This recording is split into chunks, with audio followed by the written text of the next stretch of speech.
The beauty of being free in retirement. All right, so we just got to clear up something here, my friends. Retiring is not hanging out on the freaking shuffleboard. Retiring, for me, is synonymous with quitting your crappy old job. All right, so go back, like my Georgia Tech sweatshirt. Look at that. That's, what's it called? Stitched?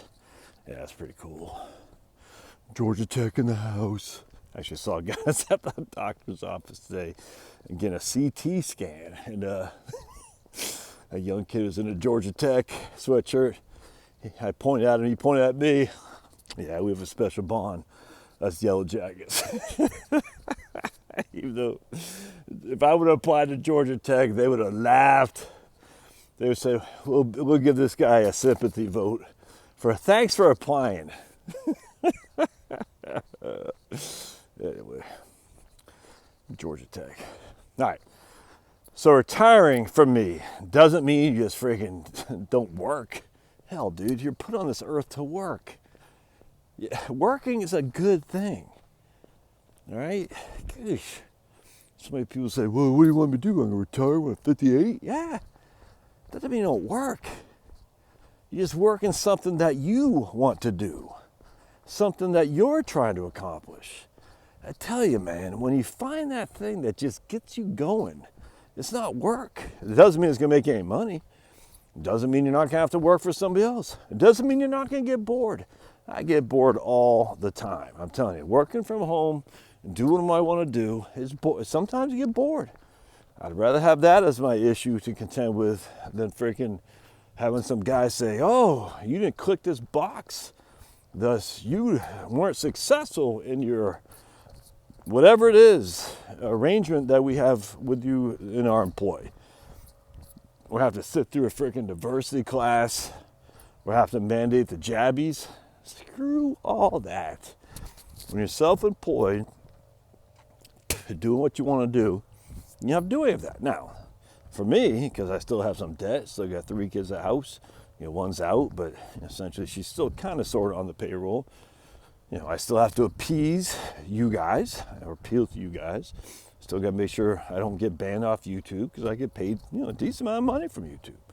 I still got to get clients to pay the bills. But what I found, the way you get clients is you be real. Self-selection, man. People say, yeah, I want to hire this guy. Or, no, I don't. I can't tell you how many people said, I get emails all the time. I get emails quite a bit. People, not all the time, not quite a bit. On occasion. Oh, I'm not going to hire you because of your take on whatever. I said, dude, that's perfect. Because I don't want your sniveling, whiny ass anyway. You see what I'm saying? Perfect. Self-selection, man. Self-selection. Select yourself out of my realm right out the gate. I'm not going to pretend, and you shouldn't pretend. I don't know why you'd email me on that, but whatever. Anyway, so the point being is, once you're in a place, so I still need to appeal to people, or else, I will have to do something else. But the point being is, once you get to a certain level of financial astuteness, that's not sure if that's the right word, financial competence, financial security is probably the better word. You don't have to do all that crap. You don't. Now, you're still gonna have to find people to trade with. I gotta still buy groceries from somebody. I had hired these guys to come up and do some basic electrical work for me. They're part of the Bertaria Times app, and so they're fellow travelers in my capacity of worldview, and that's good. So forever now, if I need electrical work, I'll contact these guys. And forever now, if someone else needs electrical work and they ask me where I should get them from, I'm gonna say my man Grant and Kyle. That's the way it should be. I bought some coffee from Rebel Joe Coffee out of Coeur d'Alene, Idaho. And I bought some coffee from Paraplegic Coffee out of Baltimore, Maryland. These are guys that are fellow travelers.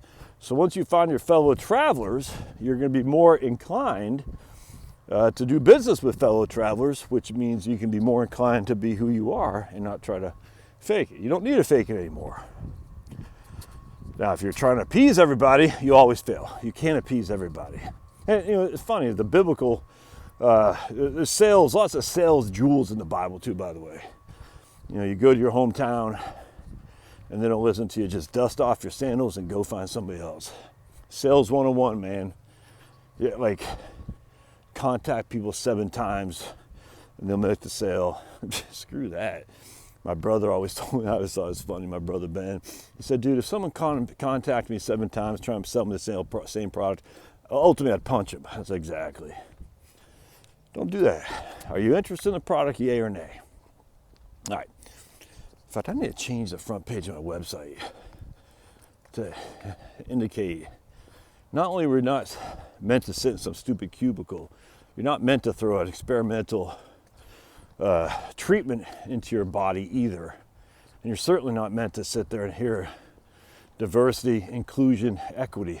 Die. Because hearing all that crap will make you die. Remember Sideshow Bob? But Sideshow Bob, you said you wanted to kill Bart. You even have it tattooed on your chest. Sideshow Bob showed, and this is they're going through a trial. Sideshow Bob had to take his shirt off to show the tattoo. It said, die, Bart, die. And the jury like, oh. And then he said, no, that's German for the Bart, the. And the jury's like, oh, okay, yeah, in that case, oh, it's such a classic. I love Sideshow Bob. All my kids know he's my favorite TV character of all time. Him and Randy Marsh. Who's better? I don't know. Randy Marsh or Sideshow Bob? The 2 best TV characters of all time. Anyway, so going back. So now you're retired. You left your crappy old corporate gig, and you're doing what you want to do. Now you might need to do something for money. I don't know what it's going to be, but I tell you, dude, handyman business, carpentry, electricity, auto mechanic stuff, butchering. I mean, there's so much stuff you can do. I don't have the skill set. My brain doesn't, I'm telling you, man, my brain doesn't function the way these guys do. It's not, they see things, like my wife. She sees it, I just don't see it. I'm like, it doesn't hit me. Like, I can't follow directions like that. My brain isn't there. ADHD, I don't know what the hell it is. But it's not dyslexia, because dyslexia, you're very good at that kind of stuff. I'm not. But I'm good at, I think, simplifying financial issues for regular people. I've always been told that. So that's a skill set I got that God gave me. For me, it seems so easy. For you, changing an outlet, electrical, GFCI or whatever, it might seem easy. For me, it scares the bejesus out of me. I'm like, dude, I'll not only kill myself, I'll burn the house down. I just know that. It's frustrating for me because I'm like, how come I'm sure I could figure it out. It'll always be sloppy. It's not going to be professional grade. And it'll be risky. But I'm good at this. So I found what passion my calling is. I'm not trying to beat my head up against a wall. I'm trying to fit a square circle or a circle into a square peg or whatever it is. And I'm good at it. And I like it. The problem is when you find success at something, if you're like me, you're a motivated guy, you have a hard time sticking to the point. I forgot what they call that. It's a fear of success. I don't think it's that. It might well be, but it's kind of like you easily get off a tangent because like, all right, I've already accomplished that, now I gotta go do something else. And you take on more than you can bite off. I know I do that all the time. I'm gonna do this, I'm gonna do that, I'm gonna do this, and you get bored, you go on to something else. So you always go back to what you know, what you're good at. And for me, it's this. And then I like doing YouTube videos. I don't like blogging, it turns out. Initially, I thought I did. I probably should do it more, because I'm not a bad writer. I like doing YouTubes. I don't know why. It's fun for me. And it helps me, like I said, it's a cathartic exercise for me. Anyway, so the beauty of retiring is that you find something you want to do, and you focus like a laser beam and getting it done. I tell you, if I had the skill set, I'd weld the gasifier, wood gasifier. I'd love to sit there like my man, Mr. Teslonian, and just do all kinds of redneck engineering projects. But that guy gets it. He sees it. I don't. He sees how this stuff works. I don't and I can't.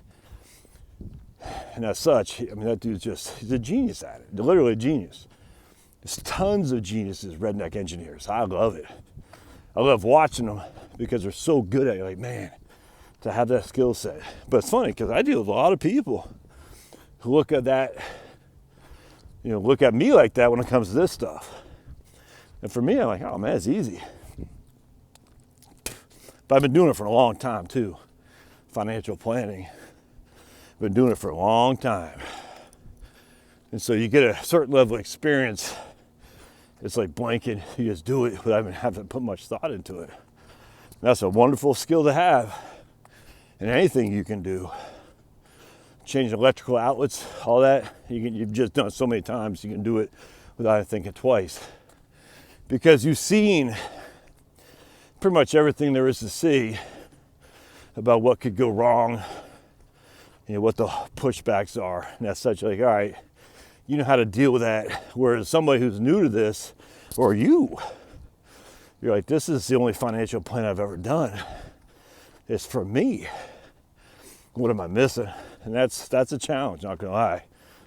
And I wish there were more financial advisors who would allow themselves to be hired to help you in that without charging asset under management fee. Because no one wants to pay that crap. No one should pay that crap. All right, so the beauty of retiring is that you can figure out what it is in your God-given ability to do that motivates you. I tell you, man, and once you figure that out, it changes everything. And then you got to deal with boredom. That's not, for me, it's not so bad. I don't drink. I guess that's why a lot of people drink. I don't. The reason is because there's so much stuff to learn. I love to learn. It's incredible. So there's so much stuff out there to read, to ponder, to think about. A philosopher is what I'd probably call myself more than anything. Just because I'm always interested in learning about the ways of the world. And I just love it. It's fun. Because you'll never, I mean, God is so much more greater than we give him credit for. We'll never understand. Even when we're in heaven, we're never going to have full understanding. There's no way. Angels in heaven can sing, but they're not going to have understanding of God. I mean, if God is truly all glorious, all powerful, how could a simple angel in heaven have all knowledge like what God? You'll be on a need-to-know basis. If you need, you'll know. Other than that, God's in charge. But man, I'm telling you, then your mind gets better. Your body gets better. Your soul gets better. Like my man emailed me.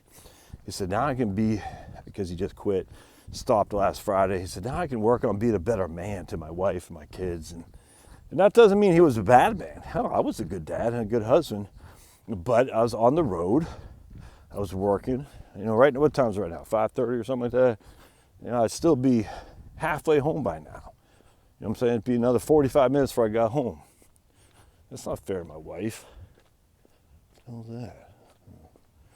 Anyway, so the point being is when you're retired, you can focus on what you want to do. Maybe you've always wanted to write that novel. I don't know. Maybe you always want to freaking do duck hunting. Or duck hunting, well, duck hunting, but duck raising. I have no clue what it is. But you're not going to do it well, I would suggest, if you're only doing a half-ass. It just frees you from everything. It's such a wonderful thing. And it just changes everything. It does. You're no longer frustrated. You're no longer miserable. Doesn't mean you're going to be financially freaking wealthy. It doesn't mean that. But I'm telling you, most people, at least that I run with, financially wealthy, it's just I got enough money to pay the bills and allow me to do a couple things on occasion. I don't need to have, I don't need to have all this money on the side. I mean, I'm not going to deny it if I get it, but financially wealthy is just enough to let me lay my head on the pillow, knowing that when I wake up tomorrow, I'm going to be okay. That's it. Oh, man. All right. Love to hear your thoughts on that. A little bit rambling, but I'm a rambling man. Allman Brothers. Actually, I was listening to, who was I watching yesterday? Watching a show with my kids. And they were talking about some song that I remember as a kid that my parents used to play. It just occurred to me that my kids have I forgot who it was. Oh, that wasn't that. It was, the guy went back to 1974. So it's this series called Supernatural. And we like it, get a kick out of it. It's good, we like it for the family. A little bit too much sexual innuendo. It's not too bad. It's just, I'm like, I don't know. I don't get the whole thing, like, basically it's cool not to be a virgin. Basically it's cool to, bed chicks. I don't get that. It's not cool, man. If you need to get satisfaction emotionally from bedding a lady, there's something wrong with you, man. You're not a cool guy. You're not a conqueror. You're a clown. If you need to feel like I'm worthy because these chicks shared their bed with me, you got a problem. And if you're a man and that's what you feel makes you a man, you got some serious thinking to do, because that doesn't make you a man. That makes you a fool. Why are you wasting yourself on chicks that you don't like, other than for the immediate pleasure they give you? On top of that, what kind of woman are you messing around with who's going to allow you to share her bed just like that? There's something wrong with her too. Actually, my dad told me when I was first starting to quit drinking, he said, man, he just said, basically, you're never happy with I got this from the Adult Children of Alcoholics. That's what my mom sent that to me. Oh, it's a great book. I just first started to quit drinking. I was in a really bad place. I wasn't, going to kill myself or anything like that. I was not drinking for the first time. I've been drinking since I was in 7th grade, 8th grade. You know what I'm saying? A lot too. And I did not have that crutch essentially to rely on, to numb myself. What am I numbing myself from? I don't know. And that's the thing too, is as I get older, I learn not to judge. I try not to. I still judge. Everyone numbs themselves from something. Regardless of what you think from the outside, like, oh, they're rich, well, they got a problem. You don't know what's going on inside. Anyway, so what was I numbing myself from? I don't know, but it was there. And it's tough to give up that ability to numb yourself with alcohol. Thankfully, I never got into hardcore drugs, thankfully. But alcohol, I liked drinking. Not gonna lie to you. It made me feel good. It made me feel good. Anyway, so my mom sent me this book called Adult Children of Alcoholics, and I'm reading it. And I always wondered about us having a hard time with relationships. Because I had some pretty hot chicks who liked me. But I was just an idiot to them. I was always trying to find other chicks, even when I was dating these girls. And these are hot chicks too. I was like, what? I remember thinking, what are you doing? Why? But I couldn't help it. It's like, and then I'm reading this book, and this lady had written, it's like she's writing to me. She said, the reason you can't find comfort in your relationship is because you feel that anyone who's dating you must be really bad because you're not worth dating. You see what I'm saying? I thought it was so freaking profound. They're dating you, they must be pieces of crap worse than you. Because if they find someone in you, if they find some kind of like or love in you, you're not worth being liked or loved. So that means they're even worse. What kind of chick would date me? Oh man, it hit me like a ton of bricks. Like, what kind of chick would date me? I'm a scoundrel, scumbag, loser. Thus, if you're dating me, you must be below me. Which means I'm gonna drop you before you drop me, because you're dating a scoundrel, scumbag, loser. And ultimately, eventually you're gonna figure that out. And when you do, you're gonna wake up and say, what the hell was I doing with this dude? You see what I'm saying? Oh, that was so profound. Such an impact on me. I'll never forget that. And I totally, I look back at all the chicks I was dating and all the just being such a dick. You know what I'm saying? And look, I can be charming when I need to be charming. I'm not going to lie to you. I can talk to people. I'm a good listener. I can tell jokes on occasion. You know, I can make a chick like me. I can be very, I don't know what the word is. Let's just put it this way. I don't drive off the ladies with, you know, just being all cocky and like, look at me, I'm so great. I'm not like that. Never have been, never will be. Endearing is probably the better word. So when I need to be, I can be very endearing. You know what I'm saying? But deep down inside, I was like, you know, I was endearing to make the initial connection and get the trust and affinity established. And then once established, I don't know, like something would kick on, you know, I don't know deliberately if this happened. I'm just going off what this lady's book was, which I think was 100%. I said, what the hell? Why these, you know, hot chicks, why do they like you? You know, you're a scumbag scoundrel, loser. Don't they know? And if you've been able to pull the wool over their eyes, they're stupid, which means that ultimately they're not going to be stupid and they're going to leave you hanging. Oh, such a wonderful kick in the pants for me to say, you got to start liking yourself. And I tell you, man, and going back to you working just like that, what are you doing with some freaking clown scumbag organization that's telling you to take an experimental procedure and to apologize for your skin color? What are you doing? Why are you allowing them to do that to you? Screw that. Take back charge. Now the problem is, of course, if you sold your soul for rock and roll and you have all this debt, well, you made your bed. Now you gotta lay in it. Now you gotta do what Dave Ramsey says, eat rice and beans for a couple years to get out of debt and free yourself. All right. That's all I'm gonna say about that. We'll see you guys. Love to hear your thoughts.